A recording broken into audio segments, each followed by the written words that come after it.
Hello everyone दोस्तों, मैं अरुण शर्मा। आप देख रहे हैं द सोर्स। दोस्तों, इस वीडियो में बात करने वाले हैं इंडिया गठबंधन और एनडीए सरकार के बारे में कि इंडिया गठबंधन का गठन हुआ था मोदी हैट्रिक को रोकने के लिए, पर उनकी खुद ही किल्लियां उड़ गईं।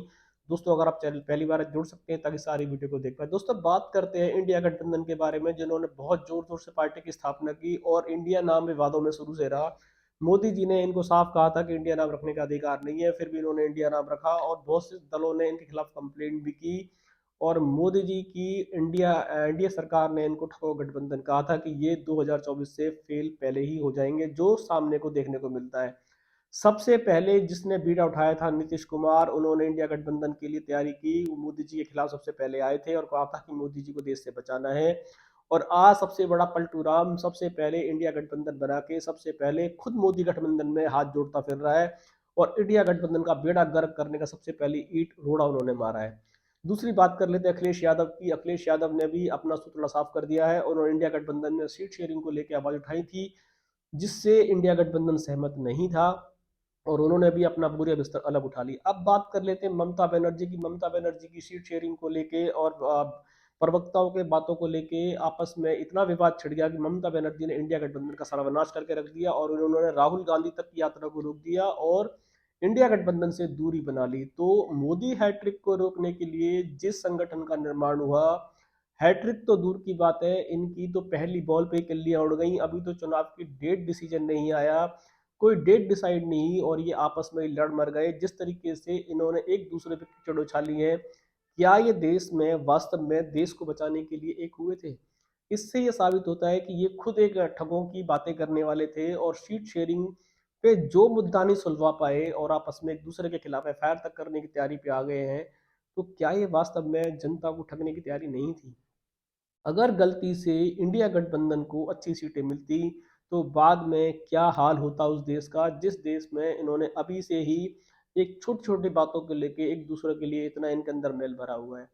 मोदी हैट्रिक को रोकना इनका एक उद्देश्य था या जो भी था, पर ये अगर इनके उद्देश्य सही थे तो ये विफल क्यों हुए? इन्होंने खाली सीट शेयरिंग को लेके देश को बचाने की बात को आगे क्यों नहीं रखा?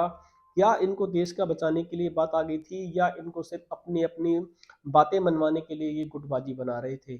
अगर मोदी जी के आरोप इन पे लगाए गए थे जैसे कि ठगो गठबंधन है और ये बिल्कुल एक तरीके से ठगने वाले बंदे हैं, तो कुछ हद तक उनकी बातें सटीक बैठती नजर आ रही हैं। क्योंकि अगर इनको वास्तव में देश की लोकतंत्र की प्रजातंत्र की चिंता होती तो इस सीट शेयरिंग को मुद्दे को ताव पर नहीं रखते और सबसे पहले जनता की बातों को आगे रखते कि हमें जनता की इस चीज के लिए उठानी है।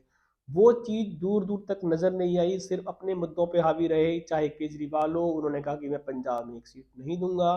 दिल्ली की बात हो तो उन्होंने कहा मैं एक सीट नहीं दूंगा। तो क्या आप देश को बचाना चाहते थे मोदी से या अपना कुनबा बढ़ाना चाहते थे या अपने मुद्दों को सुलझाना चाहते थे? जनता बहुत जागरूक है। जनता ने अभी तो वोट दिया ही नहीं था। अगर जनता इनको गठबंधन कंटिन्यू रहता भी तो जनता अपना वोट समझकर ही देगी।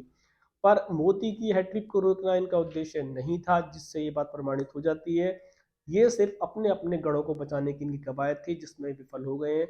मोदी की हैट्रिक तो नहीं रुक पाई, पर इनके पहले ही किल्लियां इतनी भयंकर तरीके से उड़ी है कि इनको अपने क्षेत्र संभालने भारी पड़ जाएंगे। और जिस तरीके से इनमें आपस में वाद विवाद बढ़ा है, ये एक इनकी हार का एक तरीका इशारा है।